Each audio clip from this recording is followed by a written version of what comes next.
by undermining the sense of autonomy and well-being, not only of communities, but also the individuals within them. So I think that's a fair summary of the presentation that he might have made if he'd been willing to come in for a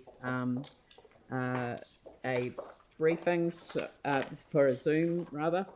So I'm not sure whether I don't think we need to resolve to accept those, do we? No. And so there's no presentation of petitions, and now I'd like to invite staff to come forward to talk to a PowerPoint presentation and the recommendations that we'll be considering this morning.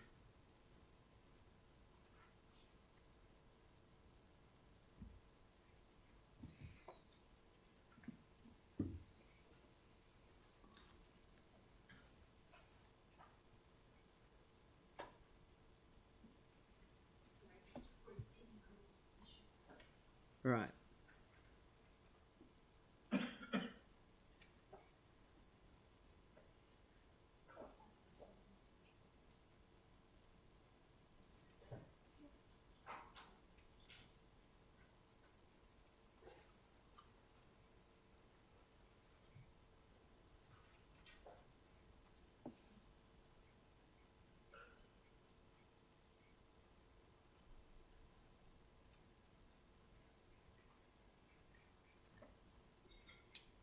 Well, while we're waiting for the PowerPoint presentation to be brought up, I just wanted to take the opportunity to acknowledge the staff for the incredible amount of work that they've put into this. You'll know now, having the opportunity to look at the report to government and the response to government on the proposal.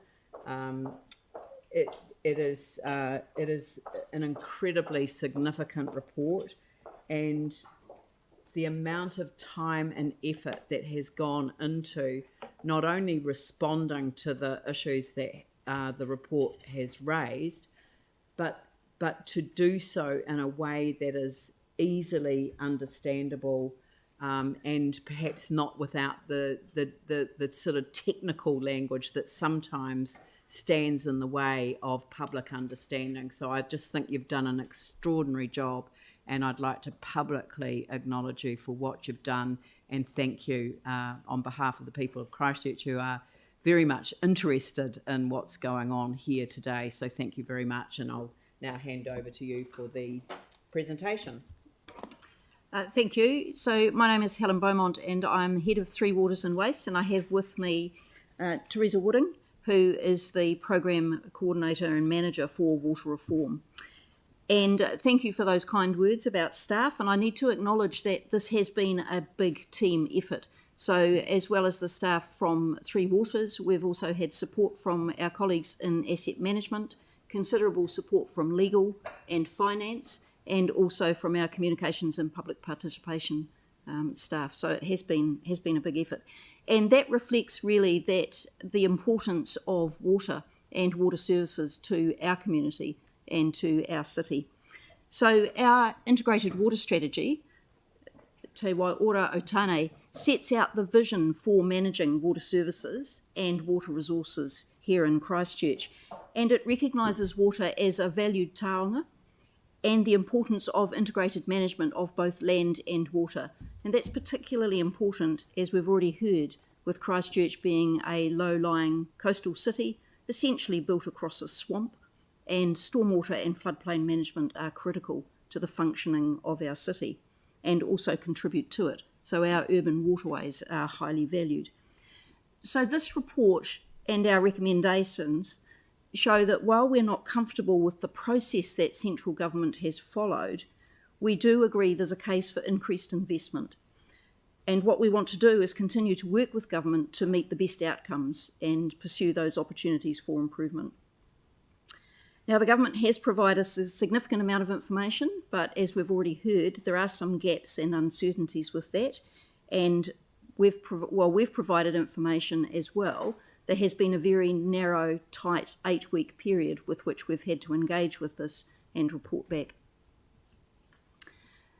So just a reminder really of the importance of water, and Three Water services, of course, are critical to the health and well-being of our communities.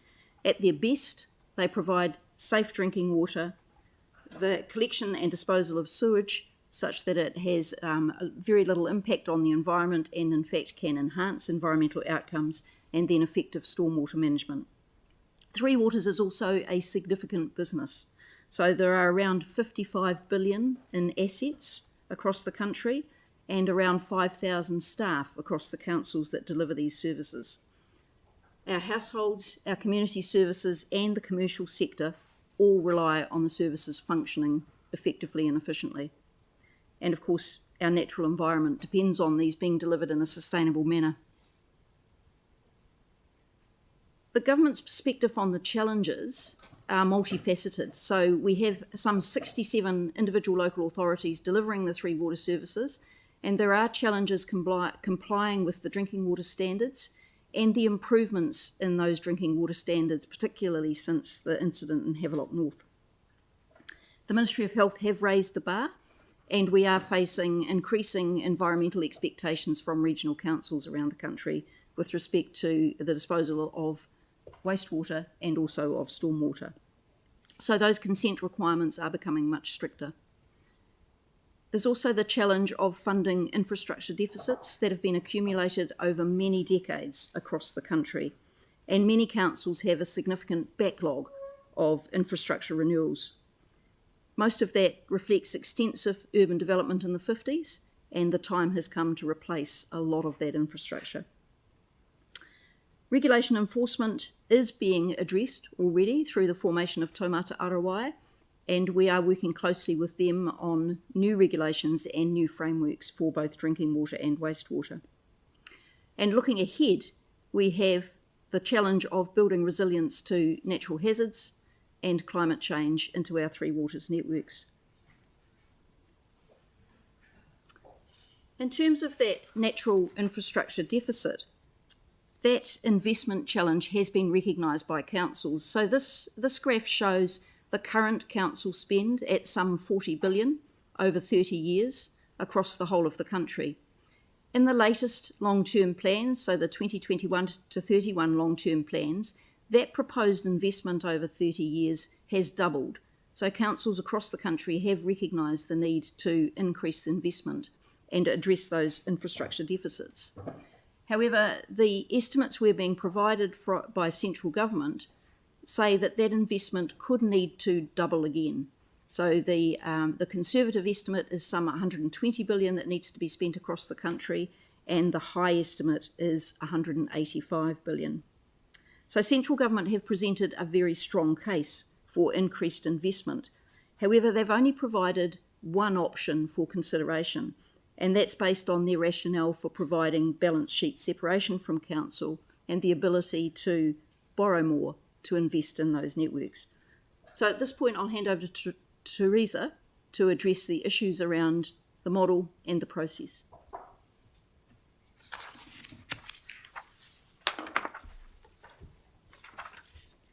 Thanks, Helen. So the model that central government have provided is for 4 water service entities to be established, enabling them to get considerable gains from the economies of scale. The minimum population size to receive those benefits being about 800,000, and our entity would have 864,000. From the modelling that they had done in terms of cost per household, without reform, the cost range would be up to $9,000 for smaller rural councils without reform. With reform, for our entity, it would be around 1,600.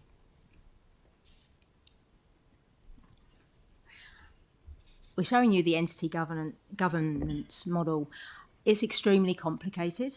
It's led to a significant amount of misunderstanding, particularly around the role of local authorities and mana whenua, as well as in terms of the ownership of water assets. We provide our feedback in the report. In terms of our participation, this has been briefly touched on by the Mayor and by Helen, because it's been quite light. We have signed the Memorandum of Understanding last year, which expired in June, We've been provided with stimulus funds, and we have had a relatively strong involvement in terms of provision of information, but we've had a very limited opportunity to evaluate alternatives. This is our first opportunity, this response, this 8-week window to review the Crown's proposal and provide feedback. And overall, with that, just to note, we lack confidence in the government's process to date due to their insufficient and superficial engagement. In particular, they gave us little visibility and no ability to feedback on the shortlist options, as noted by the Mayor. We've only been given the final proposal. We have a lack of confidence in the modelling due to their use of our data and assumptions, and also around their approach to stormwater, waterways and floodplain management. We were provided with the final report by the Stormwater Technical Reference Group in week 7, so last week, making it somewhat challenging to feed that into our review. Overall, there's been a short-circuiting of local government involvement in this process to date, and a lack of confidence that the government will follow through with support for the sector.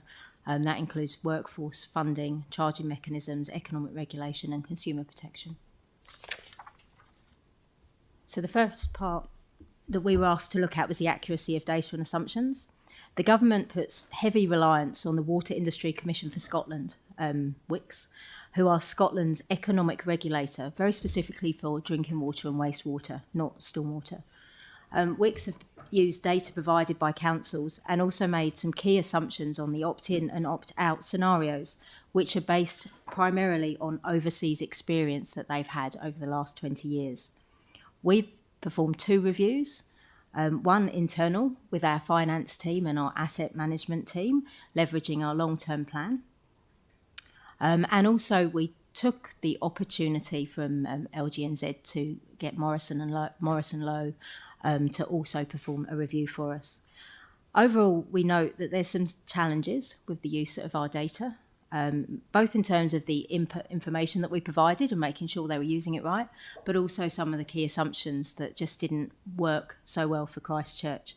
Both Morrison Lowe and us have concluded concerns with the assumptions and sensitivities in their calculation, which mean that actually there is a much more likely outcome that opting out would save more money than opting in. We don't have enough information to know either way, but certainly the assumptions made by WICS were optimistic for the new entity. The second part of analysis that we did was, we called it scenario analysis. There's no returning to the status quo. Each of the scenarios we've looked at assume a future with more regulation, with Taumata Arawai, and also an economic regulator that would be charged with overseeing overall a step change in standards. Overlying these is changes to the way 3 water services are funded. So scenario 1 is the option provided by central government to opt in. Scenario 2 is an opt out. This could be either through water reform being put on hold, or for us to make the decision to opt out and continue with in-house service delivery. As we were only provided with those scenarios, we're confident that there are alternative models to consider, because balance sheet separation isn't the only way to achieve the future outcomes that we would be looking for. Ones that we've looked at a high level include an asset-owning council control organisation, also same boundaries for the Ngāi Takiwa, and also shared services model. So we're looking at alternatives for the same size and also more locally. We've looked at holistically at the impacts to our communities, our water services and the council in each of these scenarios.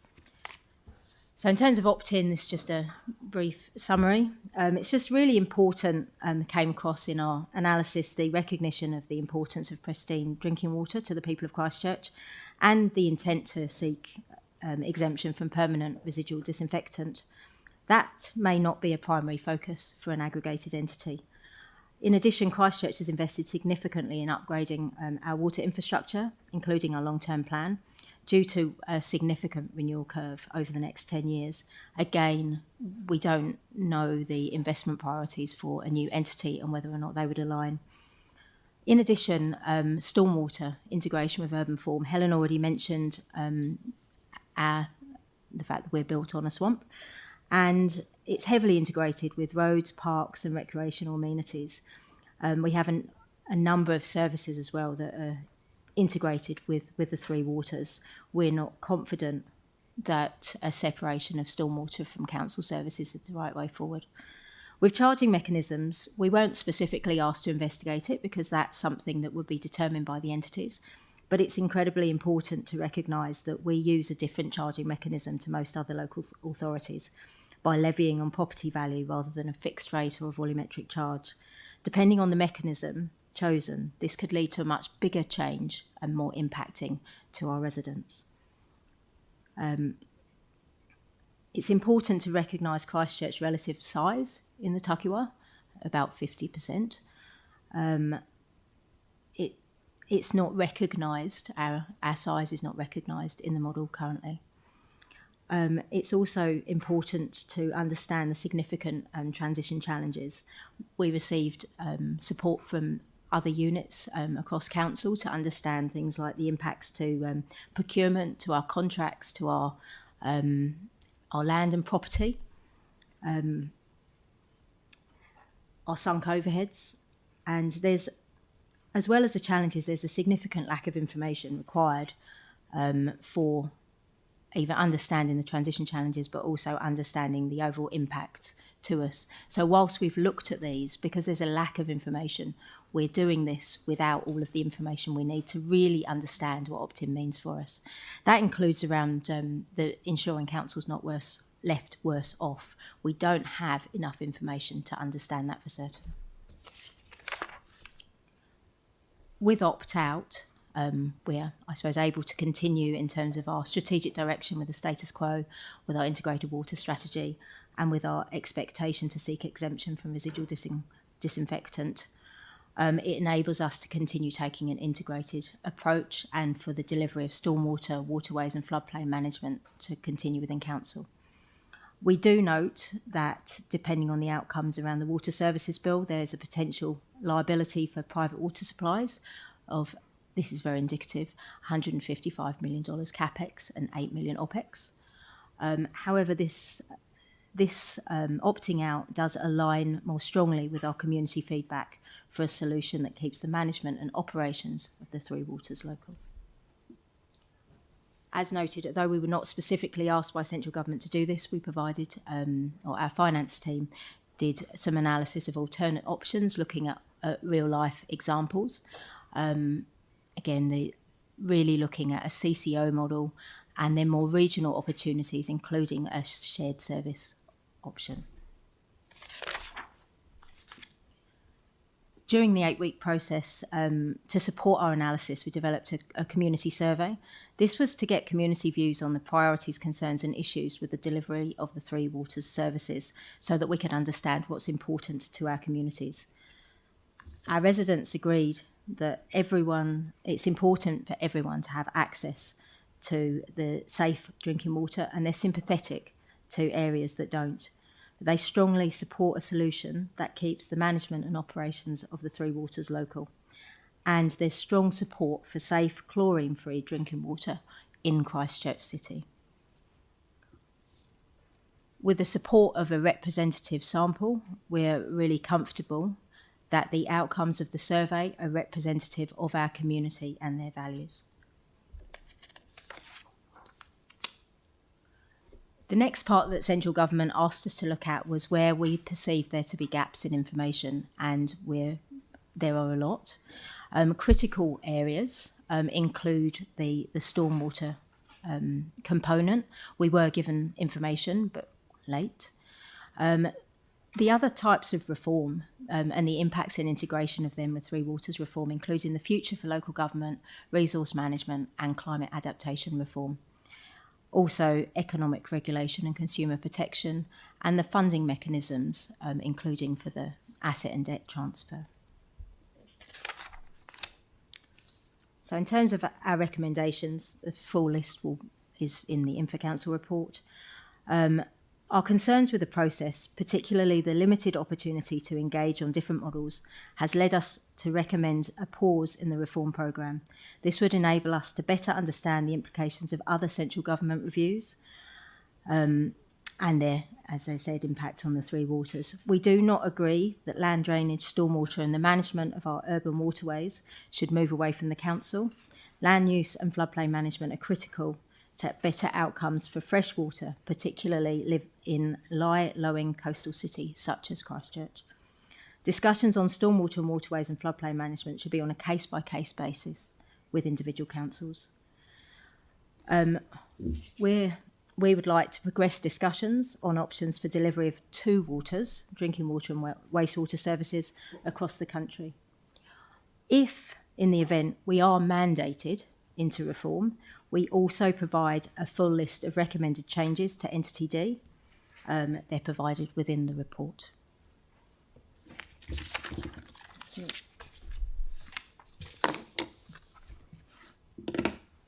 Any questions? Sam? Yeah, thank you very much, Teresa and Helen, and appreciate your work. You've certainly played it with a really straight bat. What, in terms of that 8-week period, were there delays within that or issues getting information from government? So I appreciate we've got the missed information, but in terms of the timeliness of what was provided, was that kind of when we expected it? It was mainly the stormwater one that was delayed. That was the only piece of information that we received. There are many gaps, as Ian has a large list of gaps of information in the papers that are provided by central government, often reference, and this will be provided and you will find this. But in terms of the actual information we needed to use, it was really the stormwater one. Can you just remind everyone that the stormwater technical group's report arrived on week 7 of an 8-week period? On a Friday? I think it was the day that we needed to finalise our report. Councillor MacDonald, to add, of course, we did have lockdown in that period as well for 4 weeks. So obviously the whole team across the authority were having to deal with those circumstances as well. That was actually the reason given by central government. They wanted to wait until we went into level 2. It's to do with providing a presentation alongside the report. So did they offer at any stage to extend that 8-week period? No. They didn't. Okay, thank you. Yanni? Yeah, thank you. Thank you for the work that you've done too. I just wanted to acknowledge that. Just in the officer's recommendation, item 3, it talks to the fact that there's no mechanism for us to require such an exemption to be sought or maintained under the proposed model in regards to mandatory residual disinfection. Obviously, that's the chlorination issue. Can you give us any sense of what government officials have said in regards to why, despite the fact that we've been asking, I think, for over 2 years, to have an exemption process be really clear, why they haven't put one in for us? Sorry, that recommendation is around a mechanism for any proposed water services entity to apply for that exemption. There is a clear process for this council to apply for an exemption and to do the work required to support that application. However, we do not understand how a new water services entity would set the priorities and whether or not it would prioritise the work necessary for an exemption from residual disinfection for the Christchurch city supply over other works across the whole of the takiwa. This one needs to be read in the context of my recommendation that we agree that any model of delivery that prevents council from requiring a water services entity to work towards or maintain an exemption from mandatory residual disinfection, chlorination, is unacceptable. So that's what I'm asking councillors to agree to today. What I was interested in, though, was given that we have repeatedly asked as part of, I presume, as part of this process, for a mechanism to ensure that we don't have to have forced mandatory residual disinfection or chlorine, Why has there been no movement by the officials in providing that? Do we have any sense of? You're mixing up the bill with which is our ability to gain an exemption, as The Helen proposed has model. just I'm talking said. about the proposed model. So in the proposed model, I presume we've been engaging with government, with You officials. were at the meeting when it was raised. I raised it in March. Yeah, it's been repeatedly It's raised. been raised at every single meeting that I have attended. So every it's just single one. silence, basically. Yeah. There's just been complete silence from the government. They know that it's a over problem. the proposed model having any ability for us to not have We mandatory can't residual require disinfection. it. That's the problem. So central government will receive. So central government has given us 8 weeks. This is our response at the end of that 8 weeks process. So central government now have the opportunity to respond to what we've recommended and noted here. Yanni, we are clear that that's a gap.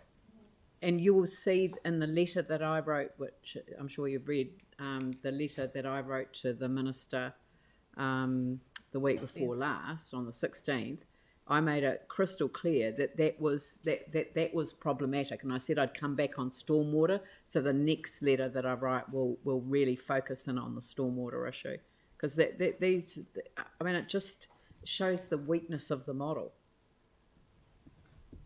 In all of my reading from the material, there appears to be no recognition of the extraordinary circumstances which Christchurch has found itself in, both post-earthquake and pre-earthquake, with the forced amalgamation of the peninsula. No. So the situation in Christchurch. I mean, Christchurch as a having a large urban centre within our council boundaries is in a better position than many councils. So we already have considerable economies of scale, and a lot of the challenges that central government has set out are felt much more keenly and illustrated more starkly in the smaller rural councils, where they simply don't have the ratepayer base to fund the improvements in infrastructure. So here in Christchurch, even with the legacy of the earthquakes and the challenges of the small communities on Banks Peninsula, we are reasonably well off. We have a considerable population to support a good level of investment. Thank you. Thank you. Pauline. So, thank you. This is our feedback on the proposal. We had 8 weeks to prepare this work. Do we have any indication of when the government will come back with their feedback on our feedback? I'd look to Dawn in terms of the timetable, but what they have said is that they expect a cabinet paper to be up in October. But I don't know if there's been any update from the National Steering Group. No, that's correct. They're expecting a cabinet paper in October. We're not sure of that date. There has been a request by Taitura last week to see if local government could participate in the analysis of that information. I personally think that is a good thing to do, and if we're able to release a person to assist with that analysis, we will do so that we have certainty in terms of ensuring that that information is projected in an objective way. Sounds fair to me. Thank you. Very good. Jimmy Chen. 2 questions. First one regarding to gaps in information. Except you highlight this 5 point, but how about the accuracy and the assumption from the Water Industry Commission Scotland? Because you mentioned before, like a population or some other figures need to be kind of clarified, the concepts, etc. I just put a summary up there, but Yes. they should be listed in the report. We do note where there's information missing. There's a part of gaps in information. Yeah. Okay, that's pretty good. The other one is because the council, we did have an informal online survey, particularly regarding to this survey, the feedback, the community and also the residents still strongly support a solution to keep the management operation of the 3 waters local, and also the water rates should only be spent and invested locally. So we, to bring this to the central government, I'm not sure, whether the survey for future particular questionnaire, whether should be cover all those items.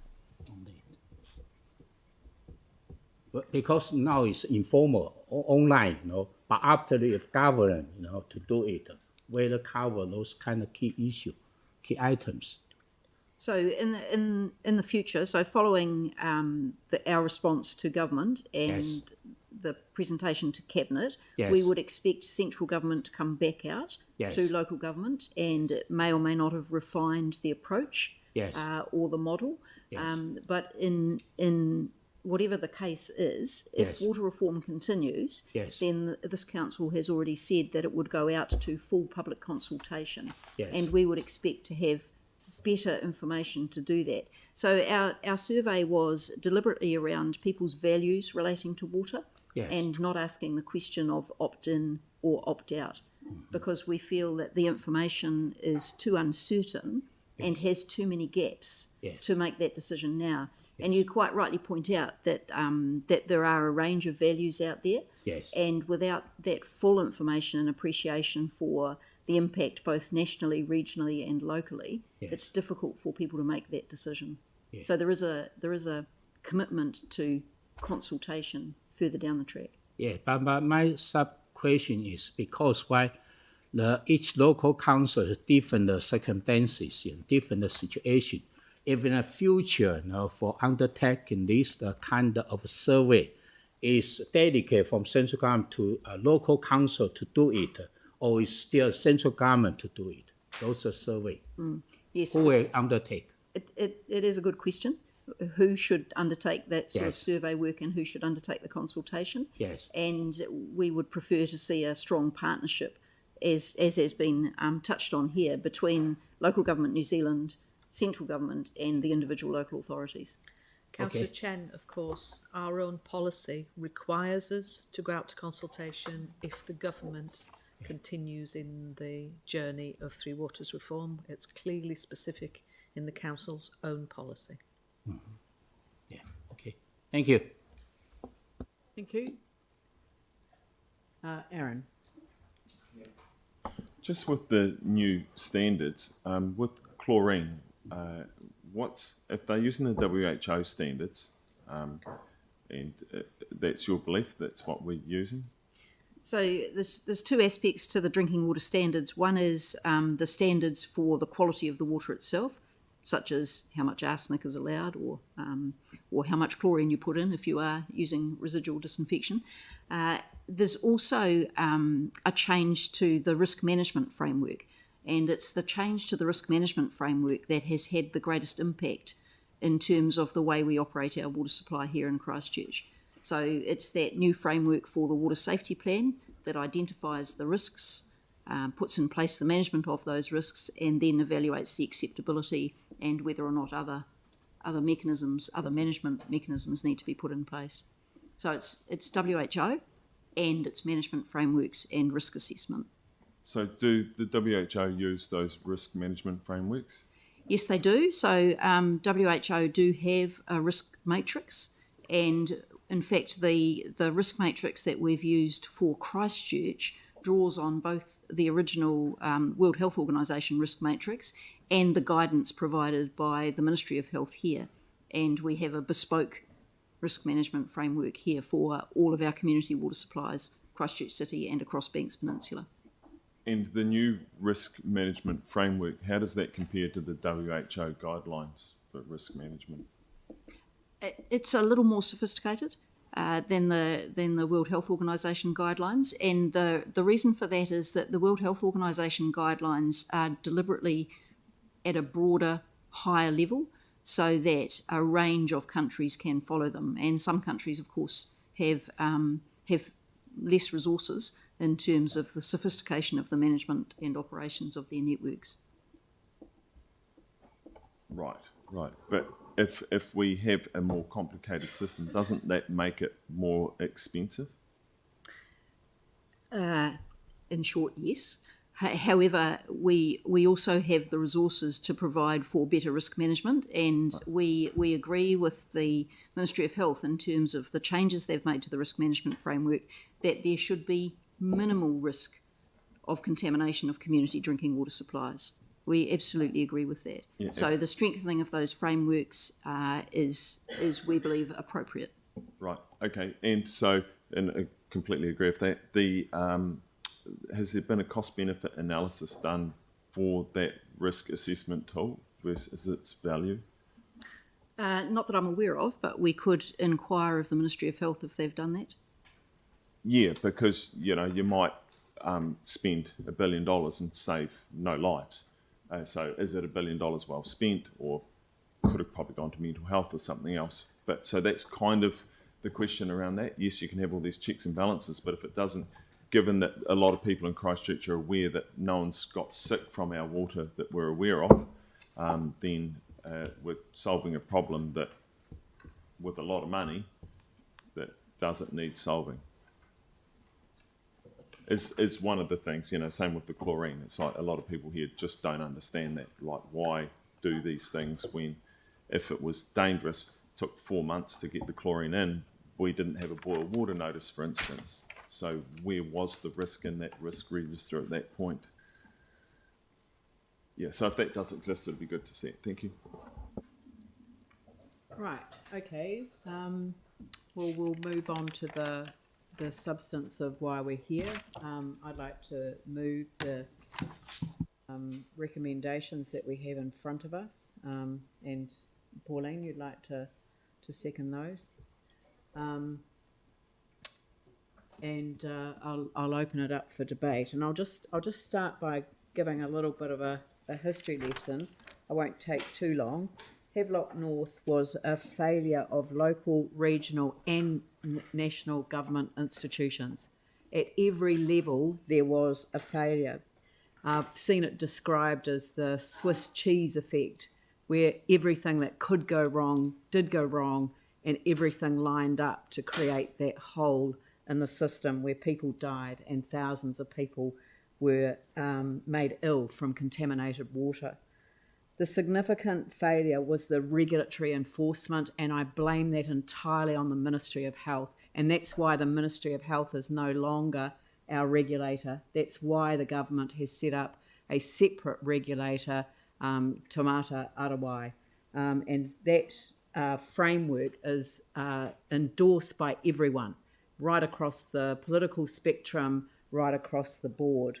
The Three Waters Review came off the back of that. So during the course of 2017, the then government set up the Three Waters Review. And when you read the cabinet paper, it informs you that the Minister for Infrastructure and the Minister for Health had been discussing this the year before, and obviously sparked off by concerns around the level of infrastructure quality around the country, particularly in smaller councils. The Infrastructure New Zealand and Water New Zealand were pushing for major reform, and they used the inquiry into the Havelock North incident in order to push that point of view. They submitted on the inquiry, and their views dominated that inquiry, and it then subsequently became the evidence that has informed this approach. And you can read the regulatory impact analysis on this set of reforms, and you find references back to the Havelock North inquiry time and time and time again. And that's why some of the models that we would prefer to be discussing were ruled out. As I said to the Minister in the letter that was published with this, when she received her first report from DIA, which was November 2017, she was told the information they had reviewed suggests that many councils are delivering high quality water services that comply with requirements, are monitored and managed by capable people and subject to effective governance and decision-making processes. Christchurch is one of those councils. We have invested heavily in our drinking water, wastewater and stormwater systems. Last year, at the beginning of the year, the government said that it was going to continue to work with local government, making voluntary changes to service delivery arrangements. They set a 1-year deadline because they're getting concerned about the challenges that a number of smaller councils in particular have. They give us a year to demonstrate that we've made progress with voluntary reform. As a council, we have acted in good faith every single step of the way. Section 17A review of our Three Waters service delivery, as well as working collaboratively with the Canterbury Mayoral Forum, looking at regional and multi-regional models of service delivery options. We've also worked collaboratively with Ngāi Tahu to ensure that any model gives meaning to their rangatiratanga over the takiwā, and that's what I'm asking you to endorse today. COVID-19 intervened, and in April the government called for shovel-ready projects, and no objection to that, but as part of our feedback, we told them what the answer was. We said that after the earthquakes, we had cost-sharing arrangements which included water and wastewater infrastructure, 60-40%, that's how it was split. We said in our letter to Crown Infrastructure Partners it would be enormously helpful if government could be advised to rethink the issue of cost-sharing arrangements for Three Waters in the light of what has occurred and the major benefits that could accrue nationally in terms of our Three Waters infrastructure. It was in July that we were invited to sign an MOU which gave us access to stimulus funding for Three Waters in return for a commitment to work constructively together to support the objectives of the Three Waters Service Delivery Reform Program. And it is this program that we said that we would work towards. We were assured that it would provide for the exercise of ownership rights in water services entities that consider the interests and well-being of local communities. Balance sheet separation was identified then, but we did not know that that was going to be the be-all and end-all of every single consideration that they would make. They have, as a result, it's meant that the model has stripped all councils and thus our communities of the control of and decision making about our Three Waters assets, regardless of the standards they're either meeting or capable of meeting in the future. And that's where we stand today. We're told that New Zealand's Three Waters system is facing a significant crisis and will continue to do so without major transformational reform. Every step of the way, we have answered every single question. And what we're seeing before us today is that, in fact, we do not face that sense of crisis. We are able to reach out and assist others, and we wish to continue to work with central government in order to be able to do that. We have, as I say, acted in good faith, and I am asking that central government acts in good faith in response to us.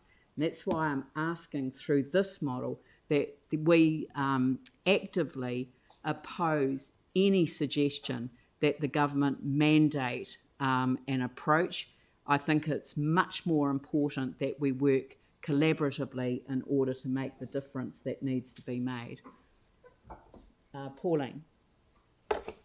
Thank you. And we seem to think exactly the same way, but I was going to talk about Havelock North, which prompted the inquiry, and so it should. However, that inquiry revealed a large part of responsibility sat with the government, with the Ministry of Health. The inquiry revealed the ministry had lax monitoring and compliance and zero enforcement. So I applaud the government for rectifying this failing by establishing Taumata Arawai, the regulator, with strong powers of monitoring and compliance, with stricter standards and the ability to impose penalties. However, I do not agree with the government's top-down, heavy-handed, centralised proposal to totally remove not just drinking water but all Three Waters from every council in New Zealand as a result, especially since their inquiry states, as Leanne has said, that many councils, especially Christchurch, are performing extremely well. And of interest here is that concurrently the government has begun work on the local government reform, which contains a funding component. This is long overdue, as Mike Richardson has pointed out, because local government is increasingly under-resourced and buckling under the added regulations and higher standards, not just Three Waters, but across all our programs, with no additional funding. I'm of a firm view that this work needs to be completed first. And speaking of funding, how about if the government were to return our GST that we pay on rates? This has been the subject of a remit at local government conference a couple of times, at least that I can remember. Or if the government paid us development contributions, or if the government paid rates. Just a couple of ideas there, and Leanne's thrown one in. Efficiencies. The Wicks report showed that better procurement was the single largest source of capital expenditure efficiency gains, savings of around 11%. So instead of establishing clunky entities, we could look at National Procurement Agency to support all councils. Christchurch has some of the most highly skilled and knowledgeable Three Waters staff in Australasia, probably the world, as proven by the number of awards received for engineering, innovation and design in our Three Waters. Christchurch continues to share with New Zealand all that we've learned through our earthquake repairs and our continual strong investment in our Three Waters program. No one needs to reinvent the wheel here. I don't want to lose the momentum of best practice achievement by placing our programs into a distanced, bloated entity with a clunky, costly governance structure where, and I quote from the proposal, local authorities will not have the right to direct the entity on investments, major projects or pricing. This is a huge concern. So complete the local government funding work, allow councils to co-create collaboration to find efficiencies, listen to our excellent detailed feedback, and I repeat the big thanks to staff on this, and above all, keep Three Waters assets and delivery with local authorities where it belongs. Thank you. No one else? I'll put the motion. No? Sam? Yeah, thank you very much, Leanne, for that. And can I acknowledge the staff as well? I mean, it's first-class advice in my view, and I think the compelling case you've put together in terms of feedback shows how fundamentally flawed this model really is. That's not to say we're opposed to any form of change. We've always been, and it's always signed up to the agreement to work in good faith with central government. I think what's really alarming with this is that there's been a range of advertising done, millions of dollars spent on consultants, and what have we really got? We've basically showed that government don't understand how councils operate, they don't respect local democracy, and they don't want to look at other options. And I think that should alarm every person in Christchurch. It's a real threat to, I think, the way in which we operate. But ultimately, if you look at it, I think government have backed themselves into a corner and got into quite a pickle. And the challenge they've got politically is that I've never seen a country more united in opposition to reforms that are being forced upon them. The propaganda that's been put forward, the peddling of information that can't be validated, and I think the assumptions that sit in behind a lot of the efficiencies, just put them on the table. It's not good enough to simply say that we can model a 2% efficiency each year and simply get to that. We've seen their delivery in other aspects, and it's just not something that we could genuinely take seriously. Look, I think it's fundamentally this model's undemocratic. It can't be validated, and I think above and beyond, we have a central government that talk about being open and transparent constantly, and they should really put all the information on the table for this. I think probably the highlight from these recommendations, and it's not often I say it publicly, but I agree entirely with the Mayor in this respect, but more so on Resolution 9, which talks about how we will be letting the government know that we strongly and actively oppose government mandation of the proposed entity model for water service deliveries. We've been saying that since day one. We went into this in good faith. They signed an agreement that said we can have an open conversation, they'd give us some money towards our infrastructure, and we would upspec that in the meantime. All the way along, knowing that if it didn't suit the people of Christchurch, we could opt out. That hasn't been the case. The Minister continues to refuse to confirm whether we can opt out, and I think it would be a real affront to democracy if that was the case. So I think that resolution above all is the key. We need to continue to have that ability to opt out. I think overall, though, the people of Christchurch need to know that we are opposed to these reforms. In no way do we accept them, and that we have held up our end of the bargain in good faith, There's been an entire organisation working around the clock to meet the demands of central government. We've heard time and time again that they've been late with information, or simply they haven't provided it. And you'll see, from some of the other issues, they want to take $6.9 billion of our assets, but they've now suddenly realised they're not sure if they can take the debt. I mean, if that doesn't show how flawed this is and how rushed it is, I don't know what the central government genuinely think, we can hold up our own hat. It just makes no sense at all to do this, so we should all strongly oppose it. James Goff. From the information that we've seen to date, the only potential beneficiary from this would be very small councils with very bad water infrastructure, though that would almost certainly mean that they have little to no representation as well within these mega entities. So it's impossible to even foresee at this point if that would even work for them. For everyone else, and from my vantage point, the content of the government's Three Waters proposal demonstrates a total disregard for the fundamental principles of democracy, and what it suggests is nothing short of blatant asset theft. The government doesn't take over capital programs for street renewals in every town and city in New Zealand, because that would be absurd. NZTA partners with local authorities to ensure roading networks are upgraded by the communities for the communities. Frankly, this potential asset larceny would break what's largely already fixed. Last year's Ministry of Health report shows almost 97% of the New Zealand population is receiving their drinking water from a fully compliant water supply. They're not drinking sludge like the condescending advertisements suggest. We're simply being lied to. I don't appreciate that, and neither do our residents. Elected members around this table will have all been inundated, just like I have, with vehement opposition from members of the public against this horrific proposal. Literally hundreds of people have spoken to me about this proposal with disdain, not one of them in favour of it. I seriously doubt that anyone else is in a different situation with that as well. We need to provide government with feedback, and I agree entirely with the recommendations in front of us, but I want to personally put on record that if you progress with this, you do so at your peril. We live in a democracy. That needs to be at the core of all we do. Our residents need to be fully consulted with. Residents cannot and will not accept having the local stripped from local government. The public must be heard on this. Their views must be respected. And I'd suggest take note of the vote today, because this council is often not always united, but it's pretty damn telling that it's going to be today. The unity around the country against this proposal is deafening.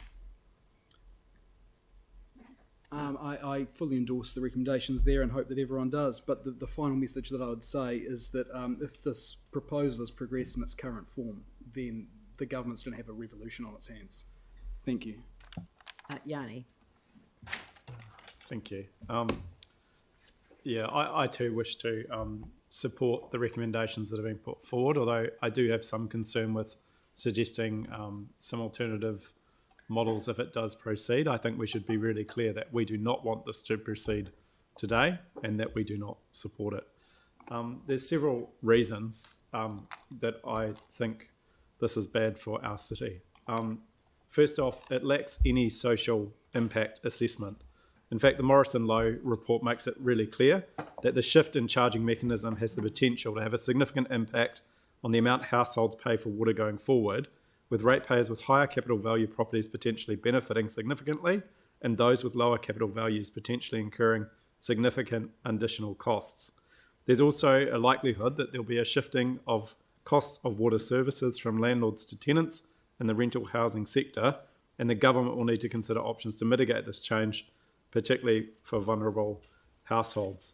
And I think, one of the fallacies of this reform is the fact that it has lacked any sort of social impact assessment on the most vulnerable in our society and in our city. What we do know through the forced requirement of mandatory chlorination of our water supply by the Ministry of Health is that we effectively have put a huge social cost on a number of people who've had to replace their hot water cylinders.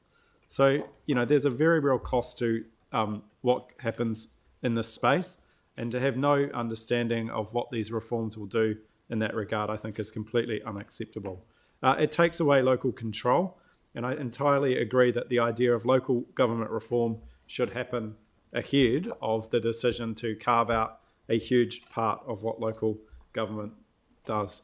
I also think the other fallacy to this reform is the idea that you can rely on an economic regulator to provide satisfaction to protect what they may call the consumer, but what I would call people. What we've seen with telecommunications, what we've seen with power, what we've seen with fuel companies and supermarkets and the banking sector is actually the consumer regulation has completely failed. What we see is people being absolutely ripped off by massive multinationals who are often overcharged and get poor quality service. And I have serious concern that these water reforms will be no different in that if it goes ahead, there's a huge opportunity for them to be privatised and to be sold off to multinationals overseas with the profits going offshore and the local service deteriorating. So I think there's no guarantee that these reforms will be successful, and I do not accept the argument that there's any safeguard against the privatisation. And finally, Christchurch, out of anyone, should know that getting central and government involved with bigger agencies and entities does not provide efficiency. We've had over a decade with that post-earthquake, and what we saw was massive costs, massive salaries for chief executives, and a complete lack of unaccountability back to the people of the city. I'm strongly against what's proposed. Here. Phil and Andrew. Right, I'm very pleased that we've finally got to this point. I feel sorry for council staff who have done masses of unnecessary work to satisfy the whim of the government. Our staff have got better things to do with their time by working on more important council projects rather than have this distraction. I know we've had to follow process, but I fail to see what all this cost and work has achieved. We have got to a common sense outcome, which most of us had got 2 months ago. The government has certainly proven its need for change, and I would suggest they start with sacking their PR department, spin department, who spent millions of dollars creating a television ad, which in my opinion was just rubbish and scaremongering. Christchurch is very lucky to have had a lot of the Three Waters infrastructure repaired since the earthquake. Our staff have worked extremely hard to upgrade all our wellheads and pump stations to satisfy the concerns of the water regulator, just to have the goalpost constantly moved in front of them, and this must be very frustrating. I would suggest that the government that we use the government funding model similar to NZTA, which we use for our roading system. For sure, there are some councils in the country that need more investment than others to get their Three Waters up to speed. Without exception, all the correspondents I have had on the Three Waters have expressed discontent at this proposal. It is vital that the local ownership and control is maintained, and it is disappointing that the government has chosen to beat up on councils like ours, which by and large are doing the best thing for their residents. Thank you. Andrew. It won't come as any surprise that I've also got some major concerns with the reform proposals here. And I'd also like to start by acknowledging the huge amount of work that our staff have done on this. The funding and the governance models put forward both need attention. There are obviously some serious concerns with the funding assumptions. The governance model is overly complicated. It removes both influence and accountability from councils and therefore from residents at the same time as suggesting that we remain the owners of the assets despite not having them on our balance sheets, not being able to make decisions about them, or having any kind of control. Just one option's been put forward. We've had no opportunity to explore any alternatives, and alternatives have been identified but not worked up or presented as options. We're presented with just one singular option, where normally as part of the work of council we need to consider and put forward a number of options, but not so here. In my view, a more localised regional or sub-regional model is something we should be looking at. Models that don't involve massive cross-subsidisation, massive geographical areas, and where local interests, local nuances and local considerations can be better taken account of. The local government reform work, which has really only just been started, needs to come first. This really feels like a cart before horse situation. Once we know what the future for local government looks like, we can then work out our water infrastructure and water services and improvements that are needed fit into that, rather than the current approach, which is where water is removed from councils and then we consider how we might best deal with what happens to be left. This feels like it's been done to councils and to local government rather than been done with us. To get to the best outcome, any solution needs to be co-created with local government and with iwi, realising that one size quite probably doesn't fit all, a mandated approach would be totally inconsistent with co-creation. And I'm pleased that we've been really clear today that we totally oppose such an approach. It's important to note that this isn't the opt-in or opt-out decision. That will come. And Christchurch's current position on that's well signalled today. That decision will be made when hopefully we've got more information, more accurate information in front of us, and when we've consulted with our communities. I note the point that for Christchurch, when aggregating the corrections and the sensitivities in the somewhat optimistic financial assumptions, it's highly likely that it'll be more cost effective for us to opt out rather than to opt in.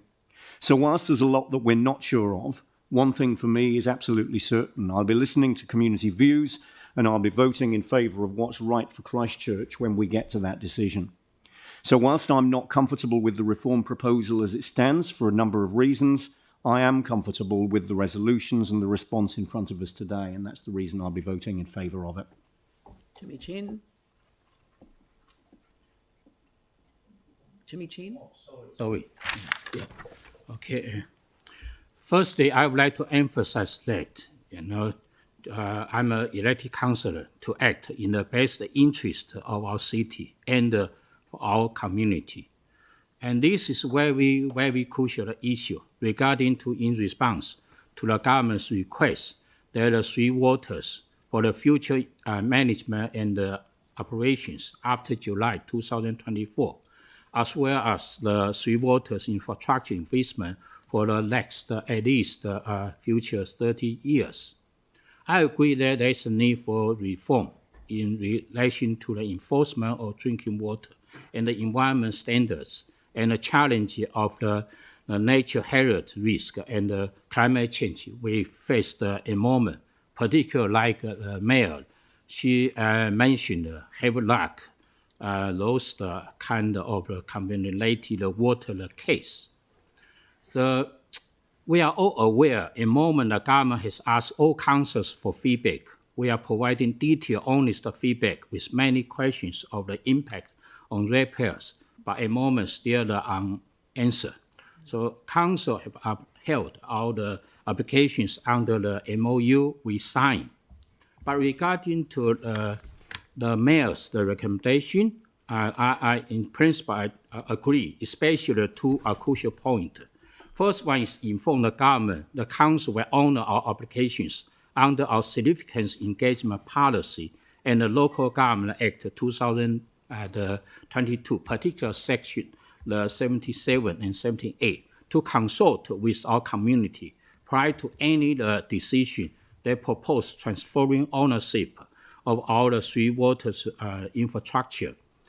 Second point is inform the government at this stage. Council will strongly and actively oppose government mandating the proposed and the entity-based model for the water service delivery.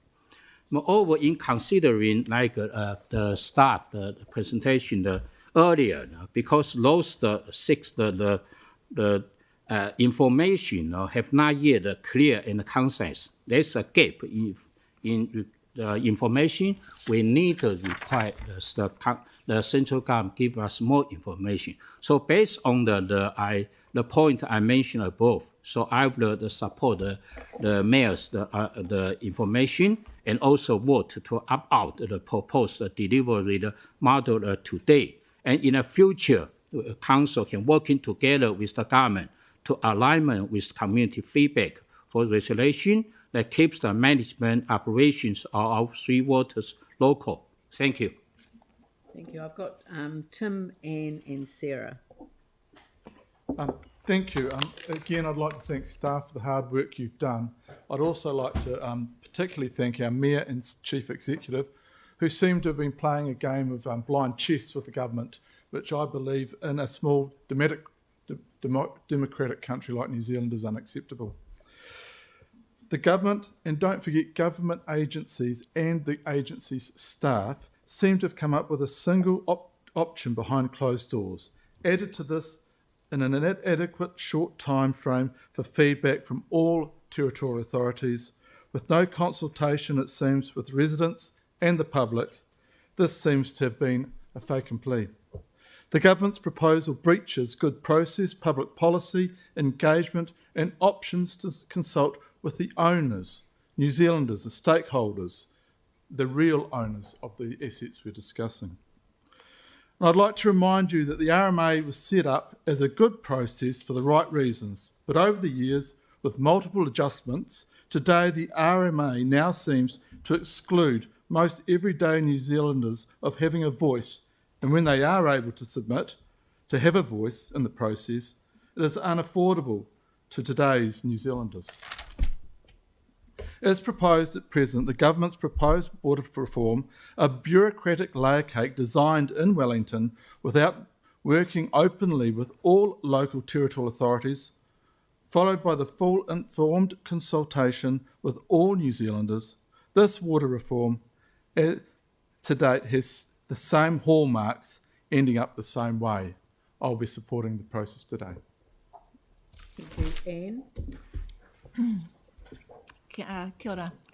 I'm pleased to speak in support of the recommendations in the report, and like others would like to acknowledge the hard work of the staff team to bring us every bit of information we've asked for and to answer every question, and I believe that we have designed these recommendations with you, and appreciative of your work. Thank you. So this council's vision through our integrated water strategy, Te Wai Ora o Tāne, as Helen has mentioned, is water for life, and that water is a value taonga, a treasure in all that we do. So this strategy seeks to value and protect Christchurch water resource.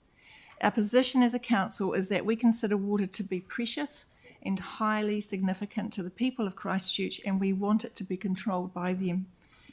Unfortunately, the approach the government has taken with these reforms does not acknowledge this.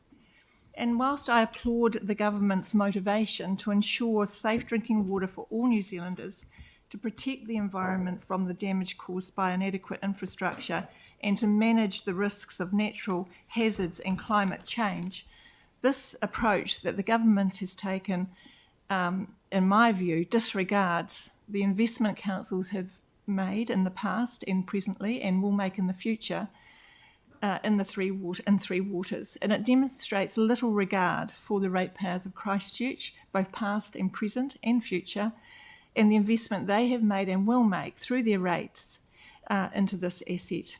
The government's reform model seems to question the kaitiakitanga, the stewardship role that this council and others in the past have taken over its water, inferring that we have not prioritised public and environmental health. So the report and the recommendations contained are a response to the government's request that over the past 8-week period we will analyse and to understand the potential of the proposed model. They want us to apply this model to our specific circumstances, to consider the impacts on our community today and for the future, and to consider this model holistically, to look at every aspect of it, the funding, the work force involved, the social, cultural and environmental well-being of our communities, and then to respond, which is what we have here in front of us today. I believe this response honours our MOU with the government, that we will work with them to provide delivery of water in a way that will benefit our public and environment, both now and for the long term. But as you have heard from staff, there are many questions that have not been answered and many gaps in information.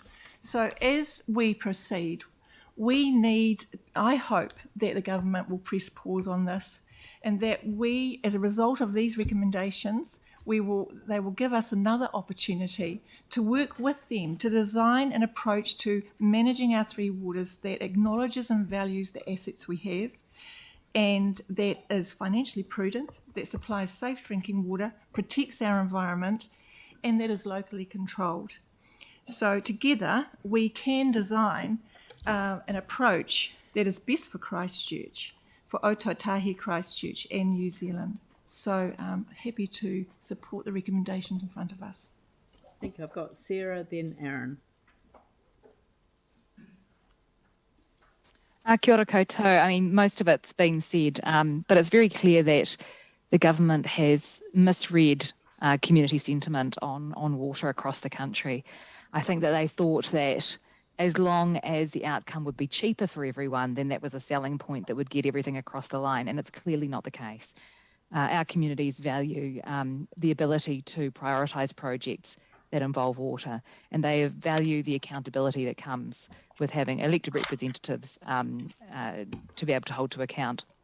I'd like to thank staff for the enormous amount of work, the technical advice and the write-up all of concerns, a huge amount of work involved in that. I'd also like to thank the Mayor for the enormous amount of work that she's done in the background and for the separate strategic recommendations that have come through on the paper today. We don't normally have separate Mayor's recommendations, but I think that having those through as strategic recommendations that are not ones that the organisation would put forward is really useful for us to be framing our position to our community today and to the government. So if the government go ahead with this, and I hope they don't, then we will have a full community consultation on it. It's too important not to. And so I think our community need to be reassured of that, and they will be through these. Kia ora. Kia ora. Aaron. Yeah, Sarah's right. Most things have been said already, and I think there's no one at this table that doesn't disagree that when it comes to the three waters, we can do a number of things better. And I do want to acknowledge an incredible amount of staff time that's been put into this, and like Phil said, a lot of it seems like it doesn't have a lot of value when they could be doing other work, and no doubt they would love to. So yes, we can make water better, but I want to raise 2 points. One is, firstly, I think these are very dark days for New Zealand, for our history, when it comes to taking away something the size of water, or the three waters, from councils. There's never been a takeover in our country's history of anything like that. And when you look at the way that the current government can get away with things while the population's punch drunk on COVID, when you look at the reforms of the Polytechs, you look at the health reforms, when the report said reduce the number of health boards, so they just do away with the whole lot and go for a completely new structure.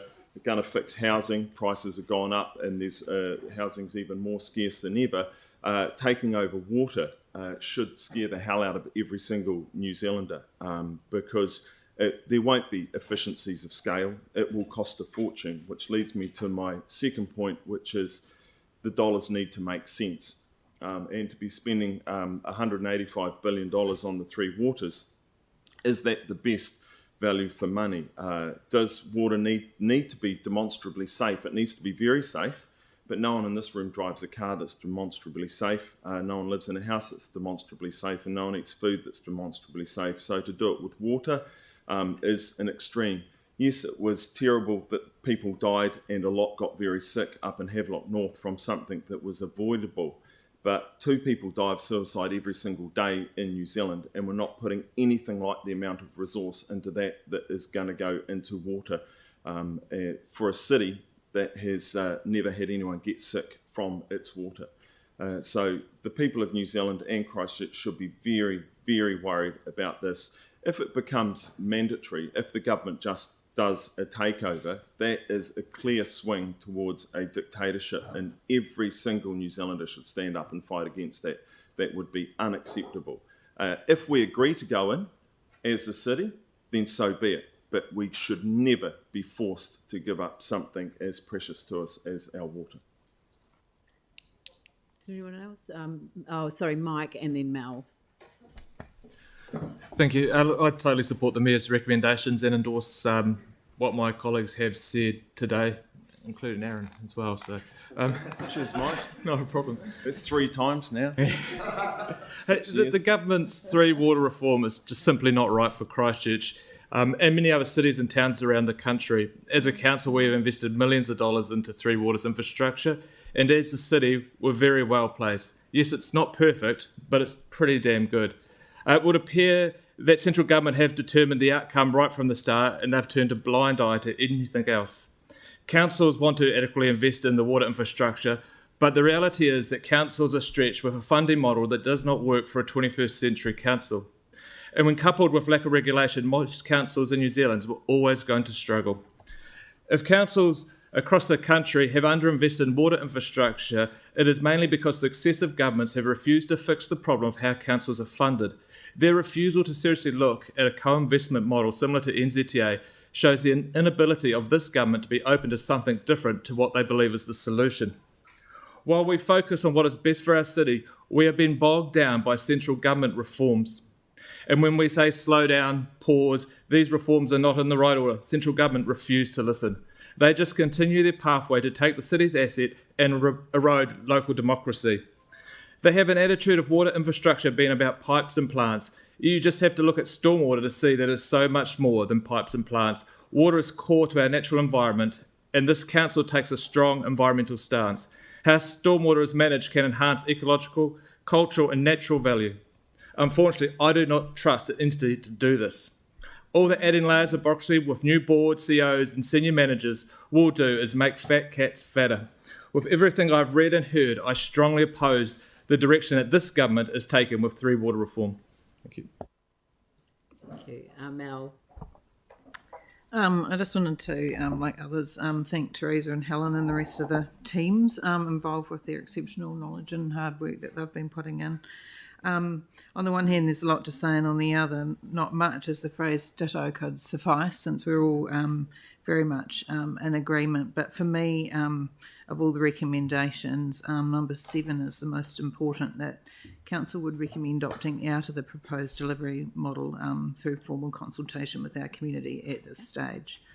They've already talked about local government needing additional funding sources to meet the rising demands constantly placed on it by the government, and also for water we do have to acknowledge that these reforms are looking 30 years into the future, and we will need huge amounts of investment into wastewater in particular, looking into 2050.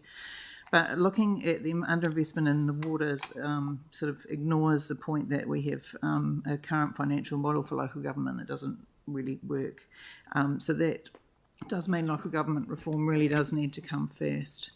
And what has been most concerning for me is, like others have said, that this whole situation we're in with these reforms has been looking at efficiency. It's been the word that's been used a heap.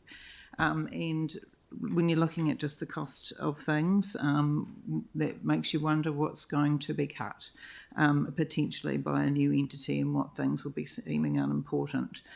The important things for us, we all know, are about chlorination and removing that within our pristine waters. The governance structure will have a layer cake effect that will block people's say about water. We're concerned about our stormwater, if that goes across, and will that be funded, and all the work that we do around that. And also the inequitable burden that could be created for those in our low value properties who currently pay less for water, and I believe that that is the right way to do things. The other thing I wanted to do was to quote a few things that the staff had actually said, because they can say it better than me. For instance, that the basically their overall summary, which was that we lack confidence in the government's process to date. Insufficient and superficial engagement with councils has exposed a lack of understanding within the government of the complexity of local water services delivery that we believe has resulted in the reform process being fraught at best and a likelihood of failure to progress beyond this current phase. There needs to be a commitment from all parties to work together to achieve successful transformation rather than the take it or we will impose it approach to date. And we all agree with that. And the feedback from the people in our survey that we had was that they would like to keep management local. And I just wanted to quickly quote from the Integrated Water Strategy for Council. Just quickly. Yeah, that we're opposed to any moves to try to create a special function water authority that separates any water functions from City Council and therefore the people of Christchurch. Lovely. Thank you. Jake. I think everything's pretty much been said. I just wanted to jump in because everyone else had debated, and it's not often that you can sit around the Christchurch City Council and partake in a debate where everyone is agreeing that we need to protect a city asset. So I thought I'd just highlight that. And I'll also thank staff for the huge amount of work they've done. It was an incredibly undesirable position to be put in such a short time frame, particularly, well, not helped at all by some of the heroic assumptions in the figures provided by the Department of Internal. To quote someone, I can't remember who it was, not helped at all by the heroic assumptions provided by the Department of Internal Affairs. Someone's trying to call me. And look, while I commend the government for their aims, obviously we all share the values of good quality and clean drinking water. Those are values shared by every council and actually by every New Zealander. So from here, it's really important that we put our mind towards how we could work together to achieve sensible and real mutual benefits, not just cross-subsidisation. Catherine. Thank you. I won't take long because I think throughout the debate there have been really good points already made, but can I just thank the staff again for the amazing, tremendous amount of work that you've done, and for the Mayor as well for a really, really good, well thought out recommendation. I agree with Councillor Major in the fact that I think very unnecessarily a lot of time has been wasted, a lot of council resources has gone to waste, but then again, I think the recommendations and the resolutions up there, at least I believe, reflects the feedback that we've heard from residents so far. So thank you very much. Thank you. Look, I just thought I'd wrap up the debate with just a little reminder, because people have said, never before have I ever seen anything like this in our entire history as a nation. Well, I just wanted to give you a little quote. The Minister said it was important the mayors explain the proposal accurately to their ratepayers. I know they have concerns about community control, but they must explain that local authorities would own the proposed roading entities and appoint the directors. So saying there would be no community control is not an accurate statement. Although a number of mayors seem to have already made up their minds, I think the people of New Zealand would prefer we keep an open mind until we have completed our consultation process and can offer the best solution. That was just prior to the 1999 election when the government changed. So I just thought that was Maurice Williamson. Kind of the all bets are off phrase rings in my mind. In wrapping up, I just wanted to say that in my letter to the Minister last time, I focused on how unacceptable it is that we can't require any entity to maintain an exemption from the requirement to chlorinate our water. Our resolution today confirms that that is completely and utterly unacceptable to this council, and I thank you for that. In writing this time, I'm going to focus on the implications or the context of the reform process, and just kind of a little reminder, the Technical Working Group's report on stormwater has just been released. The proposed amendments to the Local Government Act, should the reform proceed, are yet to be disclosed. The Water Services Bill has only just completed the parliamentary process by the time this letter is received, because they've just completed the committee stages. Legislation relating to the proposed economic regulator and consumer safeguards is yet to emerge. There has only been the partial exposure draft of the first of the 3 legislative changes under the proposed Resource Management Act reforms. The essential freshwater policies and legislation are emerging in isolation to the 3 Waters reform proposal, and the first report on the reform for local government is not due until the end of September. So I'm just saying that that's a major issue. And the last one is stormwater, and I know that I'm going over time, but I just want to remind people, WICS, that's the Water Industry Commission of Scotland, has no experience with stormwater service provision, nor do the UK and Australian water entities used as comparators with New Zealand water services provision. With no expertise or understanding of stormwater service provision, it appears to be an unacceptable risk to continue to include stormwater in the reform program. And I think that it's really important, and I'm going to point out an irony. Christchurch's new stormwater consent requires a whole of council response to reducing discharges of contaminants into our waterways, recognising that land use is the primary determinant of the contaminant loads in stormwater. The irony is that we have asked government to do one thing, to remove the copper from our brake pads. The one thing we have asked of central government, they have not done. And here we are looking at potentially greater risk being applied to our stormwater system. So thank you very much for the contribution to the debate, and it is good to be able to preside over what I think is now to be a unanimous vote. So I will put the motion. All those in favour say aye. Aye. Those opposed say no. That is carried unanimously. Thank you very much. Right. Councillor Cotter, would you like to close the meeting with a karakia whakamutonga? Ai, tūkuna te wārura, kia rere ki te taumata, ko te matatika, matapono, he arahi ina mahi, ka aratahi te tira kia iki punuku, kia iki tangaroa, home e, hui e, tai ki e. Kia ora, and thank you very much. I declare the meeting closed.